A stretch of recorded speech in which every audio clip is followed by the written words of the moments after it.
Tom Haye angkat bicara soal keputusan PSSI saat menunjuk trio Belanda untuk mengisi pos di tim pelatih timnas Indonesia. Patrick Kluivert bakal menjadi pelatih kepala dalam komposisi ini dan sudah diperkenalkan pada 12 Januari 2025. Sementara kinerja pelatih 48 tahun tersebut ditopang oleh Alex Pastoor dan Denny Lanzaat selaku asisten pelatih. Patrick Kluivert pernah menjadi pelatih di level tim nasional, salah satunya saat melatih Curaçao. Sementara Alex Pastoor punya rekam jejak bagus sebagai pelatih kepala dan pernah membawa tim asuhannya promosi ke kasta tertinggi Liga Belanda. Denny Lanzaat lebih banyak menghabiskan karirnya sebagai asisten pelatih di berbagai klub. Tom Haye pernah bekerja sama dengan 3 pelatih dari negeri kincir angin tersebut. Patrick Kluivert pernah melatihnya saat Tom Haye masih bermain di Jong AS Alkmaar. Pemain 29 tahun tersebut juga pernah bekerja sama dengan Alex Pastoor dan Denny Lanzaat. Keduanya pernah bekerja sama dengan Tom Haye saat masih di AS Alkmaar. Alex Pastoor memulainya di AS Alkmaar sebagai asisten dari Marco van Basten, lalu menjadi pelatih sementara AS Alkmaar pada 2014 usai sang juru taktik utama mundur. Sementara Denny Lanzaat kala itu menjadi asisten pelatih di AS Alkmaar.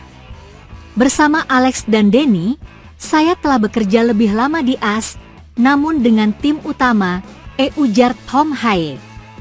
Jadi, Denny bergabung sebagai asisten pelatih, ujar Tom, dan Alex juga pernah menjadi asisten pelatih Marco van Basten. Dia adalah pelatih kepala. Alex, pada periode ini, mengambil alih.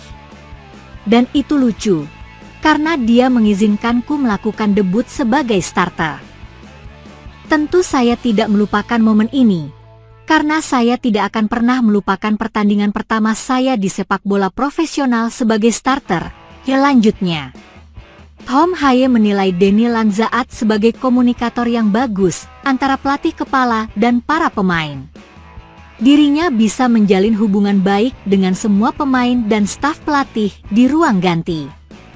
Karena hal tersebut, dirinya yakin trio Belanda di staf pelatih timnas Indonesia bisa bekerja bagus. Dan dengan Denny, saya selalu memiliki hubungan yang baik. Denny selalu menjadi asisten pelatih di AS. Dan menurut saya kualitas sebenarnya adalah dia adalah orang yang cukup santai dan tenang, ujar Tom Haye. Namun jangan remehkan karirnya, karena ia juga pernah bermain bersama tim-tim besar di Belanda dan juga untuk periode yang lebih lama di Liga Premier juga. Dan banyak pertandingan untuk tim nasional. Jadi, dia adalah gelandang yang sangat bagus. Jadi, saya juga bisa belajar banyak darinya. Namun dia juga sangat pandai menjadi penghubung antara pelatih kepala dan tim. Jadi, dia memiliki hubungan yang sangat baik dengan semua orang di tim. Jadi, bahkan di hari-hari Anda sedang tidak enak badan atau orang lain, terkadang loh, terutama di klub, Anda tidak bisa bermain setiap minggunya atau ada pemain yang mendapat menit bermain lebih banyak dibandingkan pemain lainnya. Tapi dia juga sangat bagus dalam peran mental. Nah, oleh karena itu menurut saya kombinasi ketiganya bisa bekerja dengan sangat baik, tutupnya. Pelatih timnas Indonesia, Patrick Kluivert dipastikan akan mencoret 2 pemain andalan Shin Tae-yong dari skuad Garuda untuk melawan Australia di kualifikasi Piala Dunia 2026. Sebelum membahas 2 pemain yang akan dicoret oleh Patrick Kluivert, timnas Indonesia saat ini bertengger di posisi 3 klasemen grup C putaran ketiga kualifikasi Piala Dunia 2026 zona Asia dengan 6 poin. Skuad Garuda tinggal menyisakan 4 pertandingan lagi sebelum bisa menyegel tiket lolos langsung ke Piala Dunia 2026 yang nantinya hanya akan didapat oleh 2 tim teratas masing-masing grup. Melihat dari papan klasemen, timnas Indonesia masih memiliki peluang lolos langsung ke Piala Dunia 2026. Jika cara pertama gagal, masih ada kans lolos melalui putaran keempat asalkan finish di peringkat ketiga atau 4. Agar bisa menjaga asa lolos ke panggung dunia tahun depan, Timnas Indonesia harus memaksimalkan 4 pertandingan tersisa ketika melawan Australia, Bahrain, Cina, dan Jepang. Dalam 2 laga terdekat, Jai Itzes dan kawan-kawan akan bertandang ke Australia di Sydney Football Stadium pada 20 Maret 2025 dan menjamu Bahrain pada 25 Maret 2025 di Stadion Utama Gelora Bung Karno. Kabar buruknya, Patrick Kluivert dipastikan tidak akan membawa 2 pemain naturalisasi andalan Shin Tae-yong yakni Ragnar Oratmangoen dan Justin Hubner saat bertandang ke markas Australia. Pasalnya, Ragnar Oratmangoen harus menjalani hukuman akumulasi kartu kuning. Sebelumnya, winger FC Vedender itu telah mendapat 2 kartu kuning di laga melawan Bahrain dan Arab Saudi. Sementara itu, Justin Hubner juga mendapat skorsing saat melawan Australia. Bek Wolves U21 itu mendapat kartu merah dalam laga melawan Arab Saudi.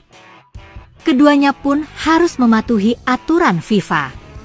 Jika seorang pemain atau ofisial tim menerima 2 kartu kuning dalam 1 pertandingan, dalam pertandingan yang ditentukan oleh penalti, atau dalam 2 pertandingan berbeda di kompetisi ini, mereka akan diskorsing otomatis dari laga selanjutnya untuk tim.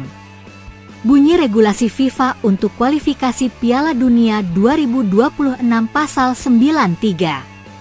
Jika pemain atau ofisial tim dikeluarkan karena kartu merah langsung atau tidak langsung, mereka akan secara otomatis diskors dari pertandingan berikutnya.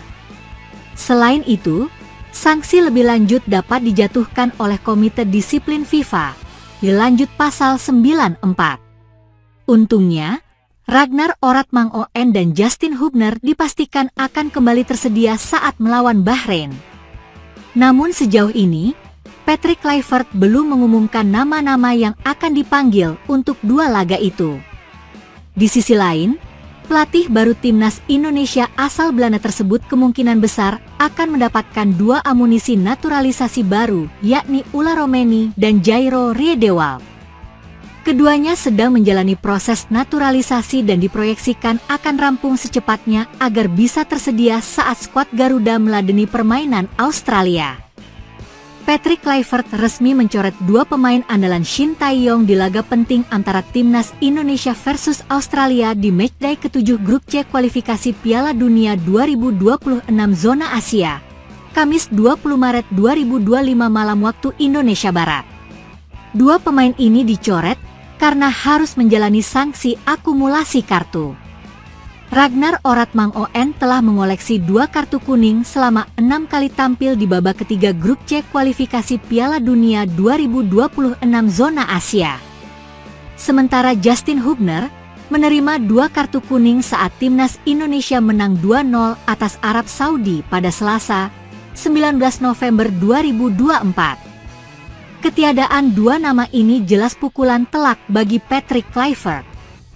Padahal, jika Ragnar Oratmangoen dapat diturunkan, lini depan Timnas Indonesia semakin tajam karena ada Ulla Romeni yang segera mendapatkan paspor Indonesia.